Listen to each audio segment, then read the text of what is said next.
Question number 5 है students, y अक्ष पर स्थित किसी बिंदु के निर्देशांक ज्ञात कीजिए। फिर से कौन, y अक्ष पर ही स्थित है।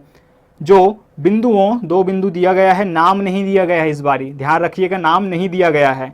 क्या जो दो बिंदु हैं इसमें से पहले का निर्देशांक है 5 - 2 व दूसरे का निर्देशांक है 3 - 4 से समदूरस्थ हैं। ये बातें बता दी गई हैं। सेम जिस तरीके से हमने इस क्वेश्चन को किया है वैसे ही इसको भी करने वाले हैं। बिल्कुल सरल सा ये क्वेश्चन है। बढ़ते हैं आगे, और नाम नहीं दिया है तो क्या हो गया, हम नाम मान लेते हैं। तो क्वेश्चन नंबर 5 है आपका, माना कि, सीधे सा हम बनाने वाले हैं, माना कि ए को मैं क्या मान लेता हूँ, ये जो बिंदु दिया गया है जिसका निर्देशांक 5, -2 है, वह बिंदु बी जिसका निर्देशांक 3, 4 ले लेते हैं। से समदूरस्थ y अक्ष पर स्थित बिंदु कौन है, y अक्ष पर स्थित बिंदु है आपका P, और y अक्ष पर स्थित बिंदु का जो x कोऑर्डिनेट होता है 0 होता है, और y का मान तो हमें ज्ञात करना है। तो ये जो है वो बिंदु है। अब यहाँ से हम जानते हैं क्या करना है हमें। क्वेश्चन ने कहा है कि इससे इस बिंदु तक की जितनी दूरी है, अर्थात PA जितना होगा उतना ही PB होगा। पिछले बार समदूरस्थ वर्ड को हटाया था, इस बारी उस साइन को हटाया है, PA = PB को। हम क्या करेंगे, लगा लेंगे उसको। उससे पहले डिस्टेंस फॉर्मूला, चूंकि D = होता है क्या, √x1 - x2 का whole square plus y1 - y2 का होल स्क्वायर। प्रश्नानुसार लगाते हैं, प्रश्नानुसार क्या PA = PB, इसलिए PA का मान अगर निकालना चाहूँगा तो यहाँ से P से कौन आएगा, x1 और y1 आएगा, और A से कौन आएगा, x2 और y2। तो यहाँ से x1 मीन्स, चलिए पिछले क्वेश्चन की भांति यहाँ भी लिख लेते हैं हम, ये बनेगा x1 और ये बनेगा y1, ये बनेगा आपका x2 जब PA निकाल रहे हैं तो, और ये बनेगा y2। तो x1 - x2 मीन्स 0 - 5 का whole square plus y1 - y2, तो y1 की जगह पे है y माइनस y2 है आपका -2, माइनस और माइनस प्लस, तो ये हो जाएगा +2 का whole square is equal to under root x1 - x2। अब PB के पास अगर पहुंचते हैं तो PB क्या हो जाएगा आपका, P का x1 और y1 ही देने वाला है, जो निर्देशांक है वो x1 और y1 होगा, लेकिन B अब बन जाएगा x2 और y2। तो यहाँ से ये हो जाएगा x1 - x2 मीन्स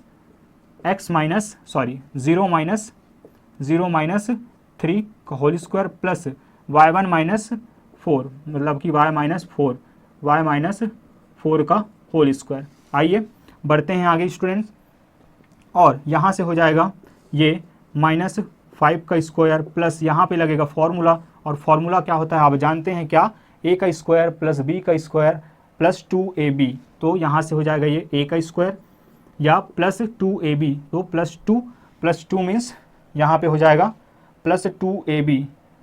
क्वेश्चन सही है, एक बार ज़रा मेंशन कर लेते हैं, मिला लेते हैं, बिल्कुल सही क्वेश्चन है। चलिए कोई बात नहीं, तो ये हो जाएगा आपका 2ab, तो 2 a के जगह पे है y और b के जगह पे है आपका 2, तो 2 × y 2y, और 2 × 2y × 2 हो जाएगा आपका प्लस 4y प्लस b का square means 4 is equal to under root -3 का स्क्वायर, ये हो जाएगा। यहाँ पे जब ये ओपन होगा ये हो जाएगा आपका y स्क्वायर, a का स्क्वायर -2ab, तो ये हो जाएगा आपका 8y प्लस 16। एक बात और स्टूडेंट, जब कभी भी हम इस तरीके का फॉर्मूला जब यूज़ करते हैं तो ज़रूर आप उसको बाजू में मेंशन करेंगे। बाजू में आपको मेंशन करने का तरीका रहेगा, करली ब्रैकेट आप यूज़ करेंगे, करली ब्रैकेट, और आप लिखेंगे सिंस क्या a - b का whole square is equal to होता है a² - 2ab plus b square, और एक और फॉर्मूला लगाएं हम, a + b का स्क्वायर होता है आपका a² plus 2ab plus b square, ताकि ये स्पष्ट रहे कि आपने इस फॉर्मूले की हेल्प से इसको किया है और आपका जो लिखने का तरीका हो बाकी से बिल्कुल अलग हो।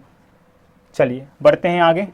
इस तरीके से यहाँ पे हो जाएगा आपका अंडर रूट ये 25, ये हो जाएगा 25 plus y square plus 4y plus 4 equal to under root यहाँ से हो जाएगा ये 9 माइनस 3 का square means 9 plus Y square minus 8y plus 16। Root से रूट कैंसिल करा सकते हैं, साथ ले जाने की ज़रूरत नहीं है। और यहाँ पे हो जाएगा ये 25 और 4 29 Y square plus 4y plus 29 is equal to, यहाँ से हो जाएगा ये वाई स्क्वायर माइनस 8y और ये हो जाएगा 9 प्लस 16, ये हो जाएगा 25।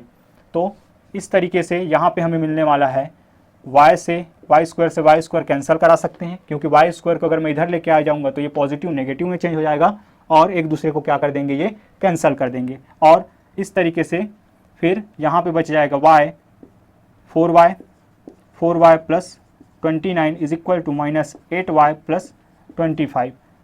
यहाँ से 8y, y को y के पास, तो 4y प्लस 8y नेगेटिव है इधर आके पॉजिटिव, और 25 पहले से है और 29 जब इधर आएगा तो माइनस 29। यहाँ से हो जाएगा 12y is equal to 4, minus sign बड़े के साथ लगा हुआ है तो -4, और ये हो जाएगा y is equal to -4 divided by 12 means y का मान हो जाएगा -1/3। अतः आप लिखेंगे अतः अभिष्ट बिंदु कौन हो जाएगा, अतः अभिष्ट बिंदु जो है वो हो जाएगा 0 और y का मान आ गया -1/3 हैं।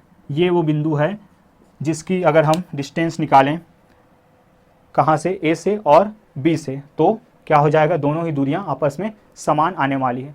चलिए बढ़ते हैं स्टूडेंट आगे और देखते हैं हम सबसे ज़्यादा आपके एग्ज़ाम में पूछे जाने के चांस, और एग्ज़ाम में पूछा ही गया है वो क्वेश्चन नंबर 6। सो ध्यान से हमें देखना है, और बता दूं मैं बनाने वाला हूं आपके पहले मेथड से, बिल्कुल डिटेल से हम इसको समझने वाले हैं क्योंकि बहुत ही इंपॉर्टेंट वो क्वेश्चन है। सो चलिए बढ़ते हैं आगे।